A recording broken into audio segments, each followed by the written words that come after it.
just calm and quiet whatever nerves he has, and that you would speak through this man's heart and through your word this morning to us as a people. I pray that in your name, Jesus. Amen.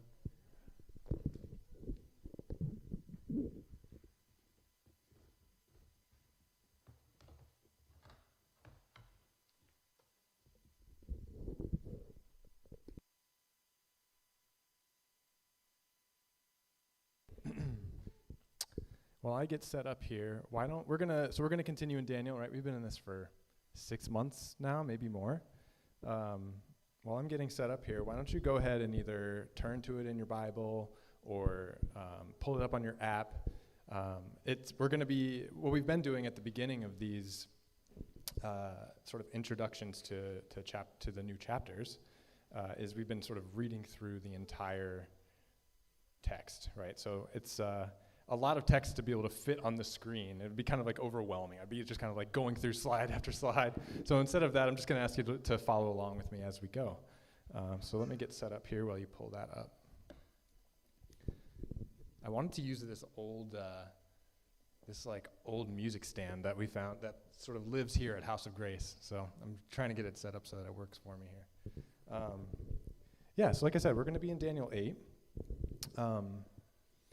And like Steve said, I have been kind of like wrestling with this. It's, I think the way that Glenn left it off in kids' time where he's like, all right, this is a weird story. All right, goodbye, kids. Have fun. I wish so badly that I could just do that, right? And in some ways, I might actually end up doing that. So if that's the case, Steve will just bail us out next week, okay? Strange story, right? So we've entered the first half of Daniel that we've been studying together, right? It was sort of these stories about Daniel, right? And as we've entered into Daniel's visions, these like first person encounters or descriptions of visions that Daniel has, it's been getting weird, very weird. And so we're going to continue in that this morning. Let me go here. So I'm going to try to connect this at the end here. Has anyone ever sort of like when you scroll all the way out on your iPhone, right? You have your photos and you can scroll all the way out, and all of a sudden you're like, oh man, there's like, it goes way back into different years and things like that. So in a way, what I'm trying to talk about is slick storytelling, right? So the last 2 weeks we had, if those of you who heard Dave Ely's sermon, I'm not going to be able to tell as good a stories as Dave, but I am going to try to talk about storytelling, right? Or even Trish Baker's sermon last week, just this rich, two really, really gifted storytellers.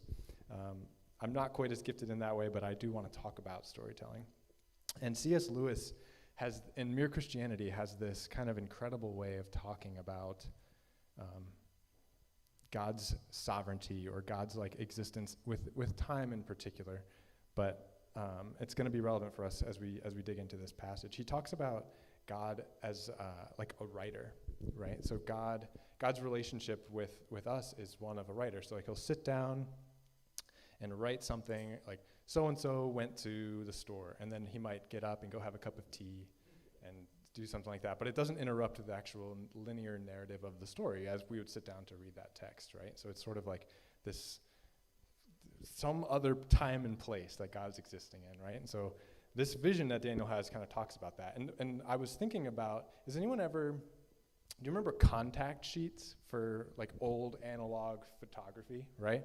So like you would go into the dark room and you would have your like 35 millimeter film, and you would just print a contact sheet where it would just be all of your different images, and you could sort of pinpoint, right? And so you have this linear strand of film that represents your sort of like photo journey, right? I walked around all day and I took pictures of the city, and then you have it all here on this contact sheet, and you can sort of go back in time and like pinpoint different things, or go ahead in time in the story. And I mean, this is kind of like the iPhone's version of the contact sheet, right? It's like, oh, all these different things that have happened over the last couple of weeks. And so I think Daniel kind of, this vision in Daniel 8 kind of operates that way. So I'm going to stop getting in the way here, and we're just going to read the vision. So I broke it up into 3 different sort of chunks to try to make it a little bit more manageable for us. We're going to start with the vision itself, and then there's some really beautiful sort of creation language in the middle of it, and then we're going to talk about the interpretation. So if you've got Daniel 8 pulled up, or if you've got your Bible open to Daniel 8, you can follow along with me here. So we're going to start in Daniel chapter 8, verse 1. And it says, "In the 3rd year of King Belshazzar's reign, I, Daniel, had a vision, after the one that had already appeared to me." And so this places us about 2 years after the vision that we were just talking about in chapter 7, circa 500 BC. And we continue in verse 2. "In my vision, I saw myself in the citadel of Susa in the province of Elam. In the vision, I was beside the Ulai Canal. I looked up, and there before me was a ram with 2 horns standing beside the canal, and the horns were long.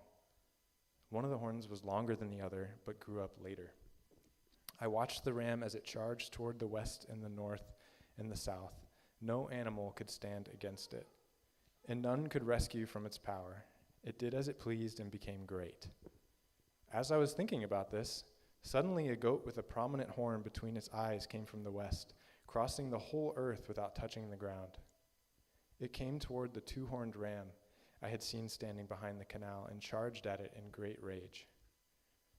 I saw it attack the ram furiously, striking the ram and shattering its 2 horns, and the ram was powerless to stand against it. The goat knocked it to the ground and trampled on it, and none could rescue the ram from its power. The goat became very great, but at the height of its power, the large horn was broken off, and in its place, 4 prominent horns grew up toward the 4 winds of heaven.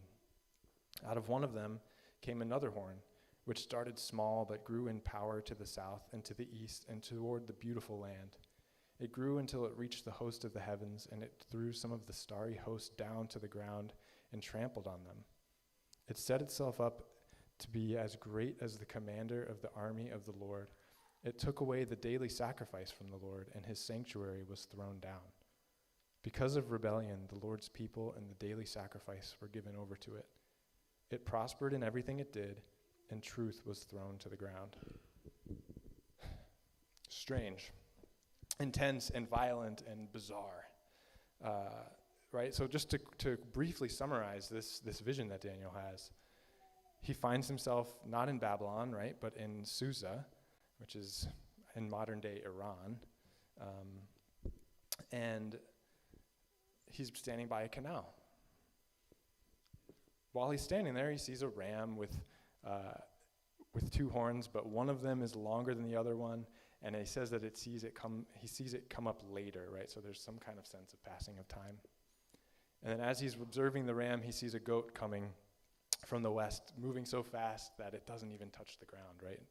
So super mysterious image. And then in addition to that, it has just, instead of 2 normal horns that a goat would have, it has this one massive horn in the middle. And it tramples over the ram, and it and says it's so strong that no one can rescue the ram from the goat's power. And then this goat starts to sort of grow, and then at the height of its power, the horn breaks off. And in its place, these 4 horns sort of grow mysteriously. And then we see this little horn that comes out. Super, super strange.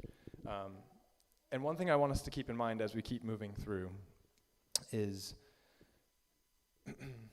that this is sort of like ancient imagery, right? We don't typically, like Glenn was talking about in Kids Time, we don't normally talk about experiences through animals or things like that. But I think that this might have been more ordinary type of imagery for Daniel at the time, right?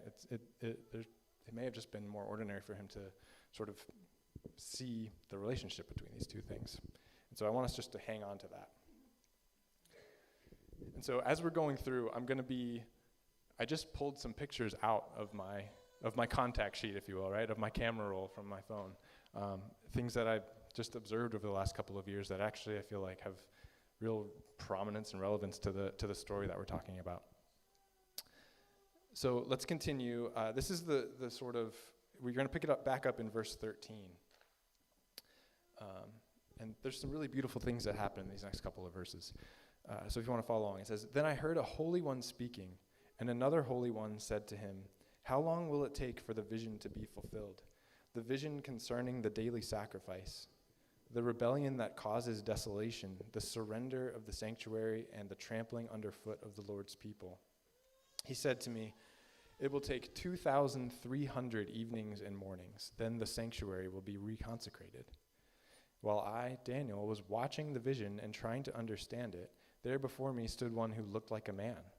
And I heard a man's voice from the Ulai calling, "Gabriel, tell this man the meaning of the vision." As he came near the place where I was standing, I was terrified and fell prostrate. "Son of man," he said to me, "understand that the vision concerns the time of the end."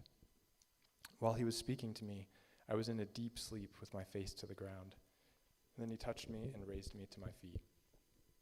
Something that I think is important for us to know as we continue through these last chapters in Daniel is that it's written in two languages, right? So it starts out being written in Hebrew, it transitions to being written in Aramaic, and then in chapter 8 it begins being written in Hebrew again.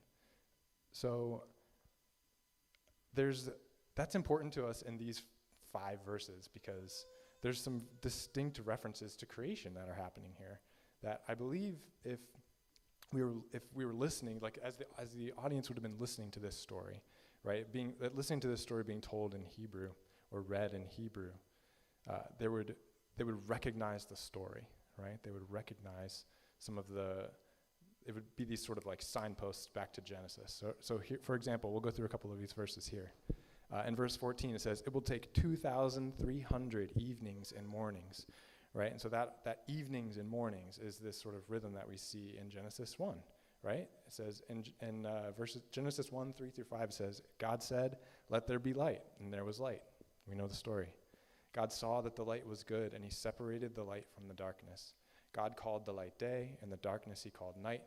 There was evening, and there was morning the first day." And it continues on in this pattern. And in the Hebrew version of this, it's actually written in that same way. Evening, morning, 2,300 days. In verse 15, there before me stood one who looked like a man, right? Genesis 1:26 tells us that we're made in God's image. God said, "Let us make mankind in our image and our likeness."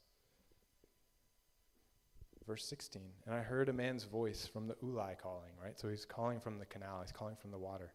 Genesis 1, this is how the story starts. "In the beginning, God created the heavens and the earth, and now the earth was formless and empty. Darkness was over the surface of the deep, and the Spirit of God was hovering over the waters." Right? So here's this allusion to creation. And then the final 2 verses here, verses 17 and 18. "Son of man," which is really the Hebrew word Ben Adam. "And I was in a deep sleep," right? Genesis 2:20 through 22. "But for Adam, right, no suitable helper was found. So the Lord God caused the man to fall into a deep sleep," right? So that Hebrew word Ben Adam is just human being. Some translations call it, human mortal or whatever. And this is the story of God creating woman, right? So the original audience would have recognized that creation story, right? And that feels really important and complex and mysterious, right? And I think that's important for us to sort of take into consideration as we're talking about this vision. And so something that I think is beautiful about that I don't want to move on without talking about is there's this dynamic at play where within the vision, God is revealing to Daniel these mysterious things that are about to happen while simultaneously reminding Daniel of who he is, right? That's really powerful. And then we have the benefit of time to be looking back. We can see the reference to Ben Adam, right? We can see the reference to creation, but we can also see this allusion to the Son of Man, right? And the coming of Jesus as well.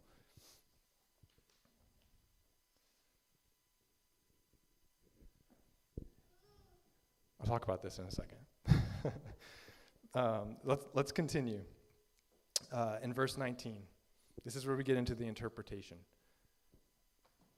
He said, "I'm going to tell you what will happen later in the time of wrath, because the vision concerns the appointed time of the end. The 2-horned ram that you saw represents the kings of Media and Persia. The shaggy goat is the king of Greece, and the large horn between its eyes is the first king. The four horns that replace the one that was broken off represent four kingdoms that will emerge from his nation but will not have the same power. So we're learning here that similar, the last time I was sort of talking about Daniel was in chapter 2 with the vision of the statue, right? And we learned there that it's not really about statues, it's about kingdoms, right? And so it's kind of the same theme that's happening here. It's not really about animals, it's about kingdoms. So we learned that the ram's two horns represent the Persian Empire and the Medes. And the large horn on the goat represents Alexander the Great and the four kingdoms that emerged following his death in 300 BC. So that gives us this kind of framework, this timeline that happens, right? So the Persian Empire was sort of growing under King Cyrus around the time that Daniel would receive this vision in 500 BC, let's say, right? And then identifying the goat with Alexander the Great places us almost 250 years in the future. So there's this kind of compression of time that's happening, which is really interesting. So it continues in verse 23. It says, in the latter part of their reign, when rebels have become completely wicked, a fierce-looking king, a master of intrigue, will arise. He will become very strong, but not by his own power. He will cause astounding devastation and will succeed in whatever he does. He will destroy those who are mighty, the holy people. He will cause deceit to prosper, and he will consider himself superior. When they feel secure, he will destroy many and take his stand against the Prince of Princes. Yet he will be destroyed, but not by human power. And verse 26 says, the vision of the evenings and the mornings that has been given to you is true, but seal up the vision, for it concerns the distant future. And so this sort of section, this interpretation ends with kind of like an echo of what we read about in the seals in Revelation, right, in 5 through 8, right? But this timeline that has been revealed to Daniel is clearly referring to a few hundred years from the time of Daniel. And it's referring to a ruler who would emerge from one of these successive kingdoms of Alexander the Great. Antiochus Epiphanes is his name. And so this is where we get to that vision of the little horn, right? We have that imagery of the four horns growing out of the goat, and then this little horn growing on top of it. It's widely sort of accepted that little horn represents this leader, Antiochus Epiphanes, whose name literally means God manifest. He reigned from 175 to 164 BC, which, if you do some weird math, you can kind of get to the 2,300 evenings and mornings, and I'm not going to go down that route, but it's there to play with.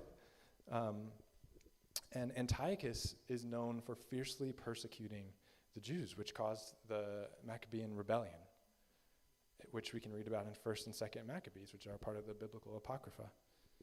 And accounts of this rebellion contain details of persecution that include forced slaughter of pigs on the altar, the criminalization of circumcision, and even one horrific account of a woman being forced to watch her 7 sons be butchered and burned alive in the temple.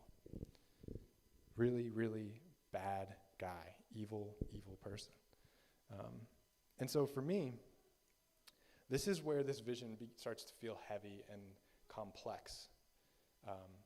And so I hope that we can share in that together. I don't have all of the answers, but I've got a lot of questions.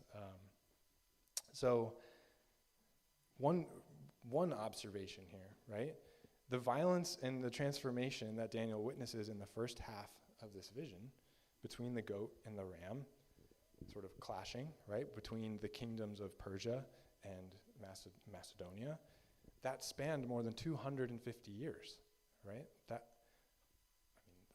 So our country isn't even 250 years old yet. So like, how do we think about these things?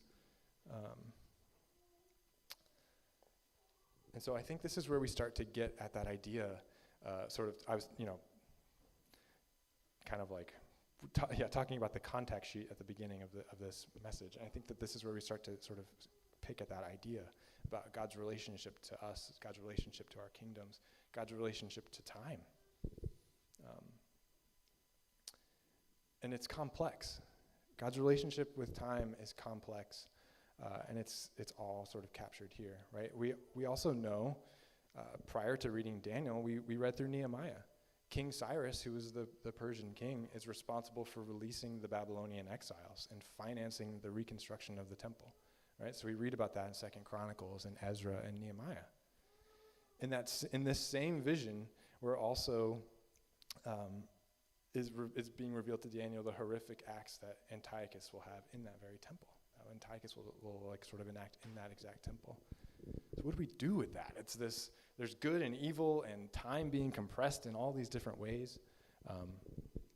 And C.S. Lewis in Mere Christianity writes this about sort of expanding on his idea of God being relationship to time as an author writing a novel. He sort of expands on that idea, and he says this sort of beautiful phrase. He says, God's life is not dribbled out moment by moment like ours.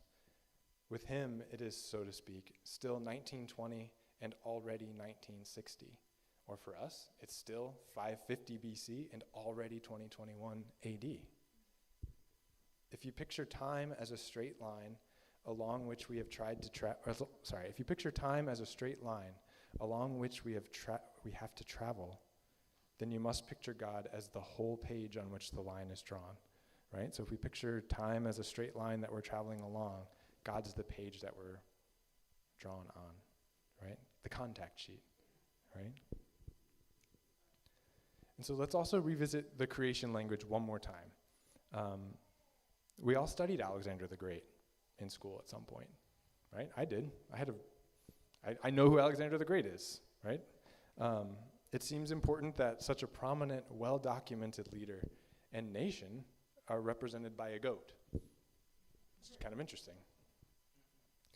One thing I find particularly interesting about this is that the goat that Daniel sees as representing one of the greatest nations in history wouldn't even be eligible for the routine burnt offering of his ancestors, right? Which often provided the priests with food. You know, I mean, in Leviticus, right, it says, if the offering is a burnt offering from the flock, from either the sheep or the goats, you are to offer a male without defect. Not a male goat with 4 horns and a little tiny horn. They would be like, get this thing out of here. This is not good. I don't want to eat that. Like Daniel, since oftentimes these early, these offerings were what provided food for the priests and their family, it'd be like looking at something and being like, I don't want to eat that. And that's what God is using to represent a nation, right? Here's this cake.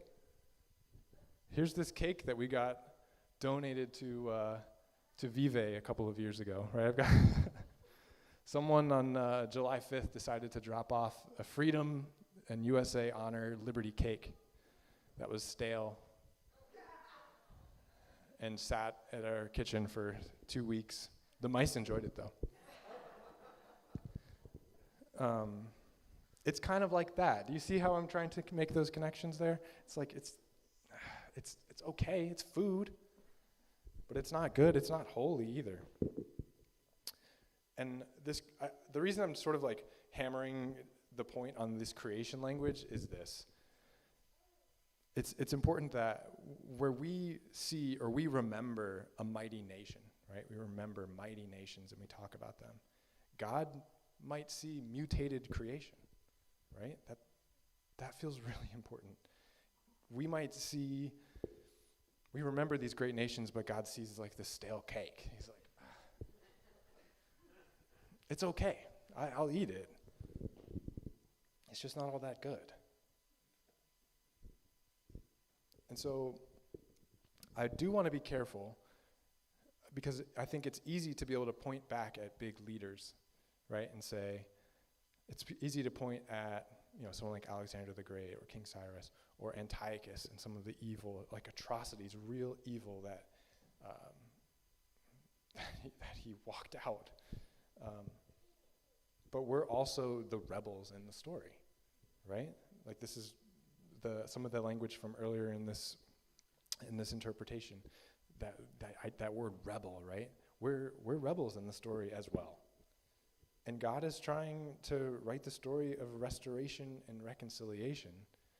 But we all tend to kind of co-opt the story at some point and make ourselves the central figure. Right? It's just kind of like in our nature. It's in our, like, it just happens.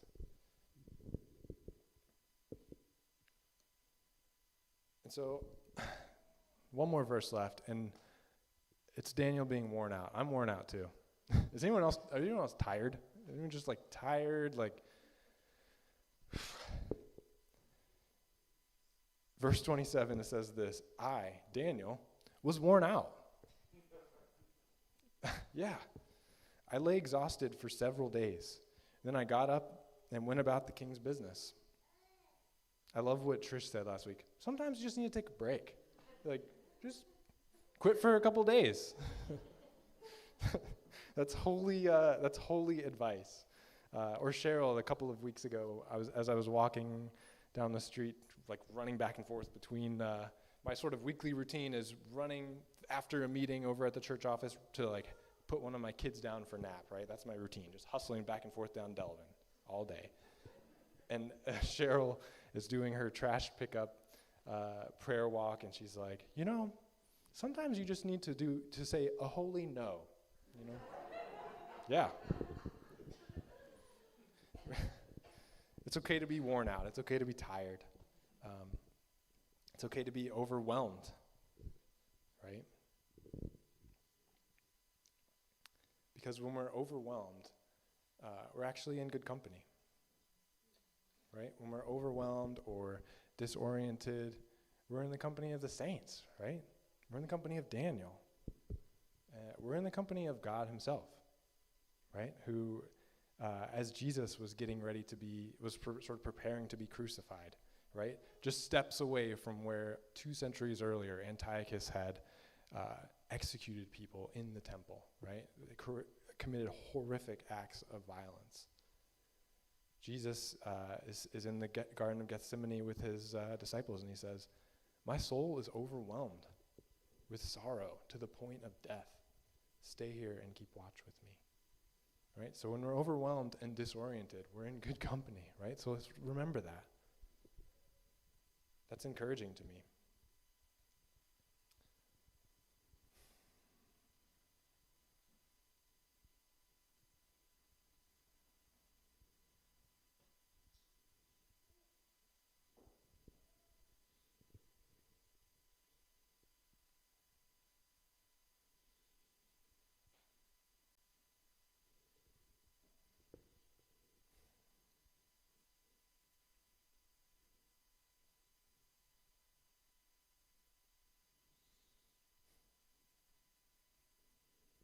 And so what do we do?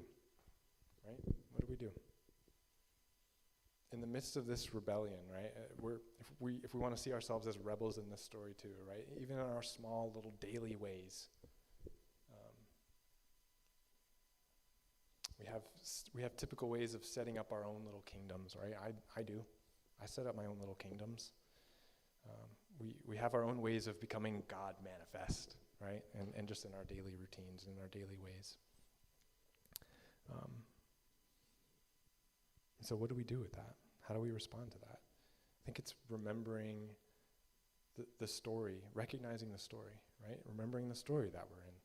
Just like that early audience, right, would hear those allusions to Genesis. Oh, wow, he's talking about Genesis 1, the voice hovering over the water, or, oh, wow, it's like the creation story, evenings, mornings, first day, 2,300 days. Like, we need to be, like, where are we recognizing the story that we're in our daily lives? And then also, having the assurance that even in the midst of our own rebellion, right, we're in the middle of this story, that God entered the story, right? And he extended this invitation for us to participate in the work of building his kingdom up, that reconciliation, that restorative work. He did this through Jesus, right? He found a place on the contact sheet and he entered the story. He showed us, and Jesus showed us the right way to live. He showed us how to be fully, honestly, gently, and justly human. And he got overwhelmed in the process, right? And so through our relationship with Jesus, we become these like ordinary agents in God's restorative story. Right? It's complex, it's mysterious, but that's what we get to do.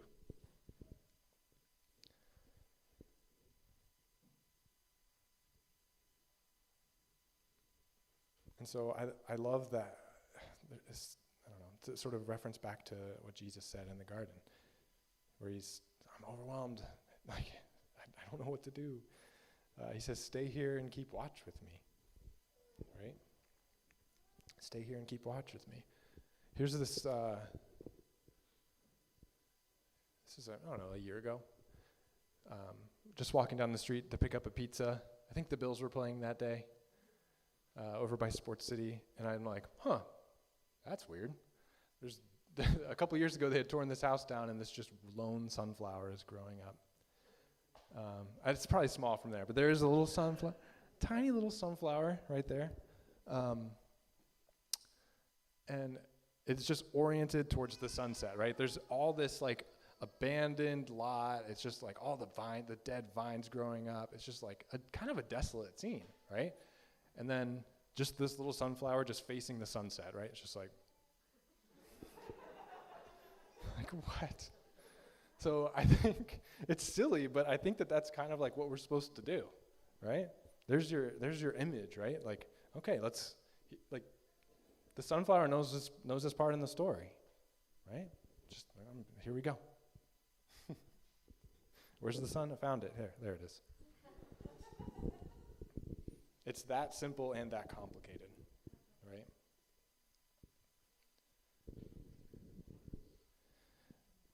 And if we are, right, if we are made in the image of God, we've got some big shoes to fill. That can feel overwhelming.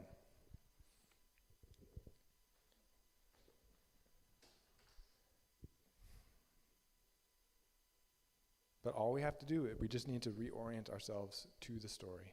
Right? Pull back, look at the contact sheet, right? How did this thing start? Where's this thing going? What's my place in it? Right? We can do that when we're spiraling out of control into overwhelming and disorientation.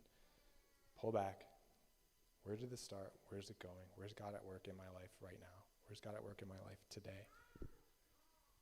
So it's mysterious. So what I typically do for things that are mysterious to me is I just ask God to send His Spirit to help me understand. So that's what we're going to do, okay? We're going to take a minute or two and just sit in that mystery, right? Sit in the story, just reflect on that for a minute, and then I've got a little benediction for you. So God, I just thank you for my brothers and sisters here. Thank you that we get to just gather together like this and just kind of dig into this mysterious story and try to find out more about who you are and try to find out more about where we fit in.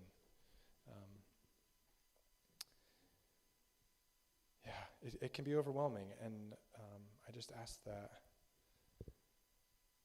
when we are feeling overwhelmed like that, stressed out, as Jesus said, right, overwhelmed even to the point of, overwhelmed with sorrow to the point of death even, that you would just help us reorient towards you, towards who you've called us to be, towards being your agents in the story. So God, as we're sitting with this mystery, just please send your Spirit to help clarify that and clear that up and inspire us. So Holy Spirit, come.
So I'm going to close with a little benediction for you. I'm calling it a benediction to-do list, right? We can do that, right? We can have a blessing. It can be a blessing and a to-do list, right? We'll think of it as like our now and not yet, right? So in Matthew 25, when we're talking about where we're going, right, it says this: when the Son of Man comes in his glory and all the angels with him, he will sit on his glorious throne. All the nations will be gathered before him, and he will separate the people from one another as a shepherd separates the sheep from the goats, right? He will put the sheep on his right and the goats on his left. Then the king will say to those on his right, "Come, you who are blessed by my Father, take your inheritance, the kingdom prepared for you since the creation of this world. For I was hungry, and you gave me something to eat. I was thirsty, and you gave me something to drink. I was a stranger, and you invited me in. I needed clothes, and you clothed me. I was sick, and you looked after me. I was in prison, and you came to visit me." Then the righteous will answer him, "Lord, when did we see you hungry and feed you, or thirsty and give you something to drink? When did we see you a stranger and invited you in, or needing clothes to clothe you? When did we see you sick and in prison and visit you?"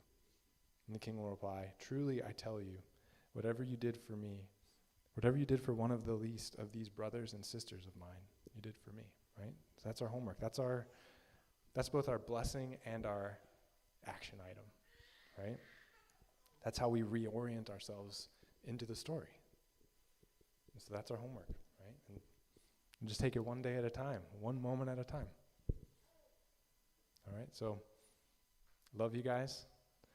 Have a great day. If anyone wants to pray about anything, or if you feel like God has just revealed some stuff that you just need help working through or feel confused about, I'll be up here. Grab any of us. We can pray for you in the back. We can pray for you right here. Yeah. All right. Love you guys. Have a great day, okay?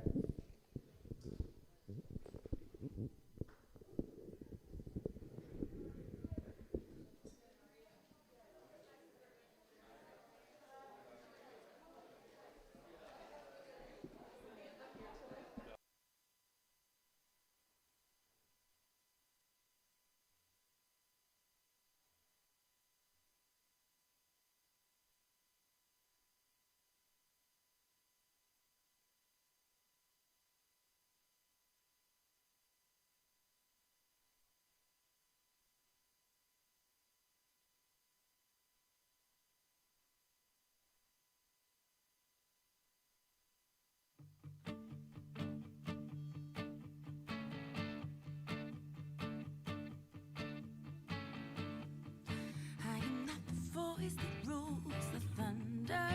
I am not the word that calms the storm. I am not the maker of the heavens. You are, you are. I am not the center of the story. I am not the subject of this song. I am not the one who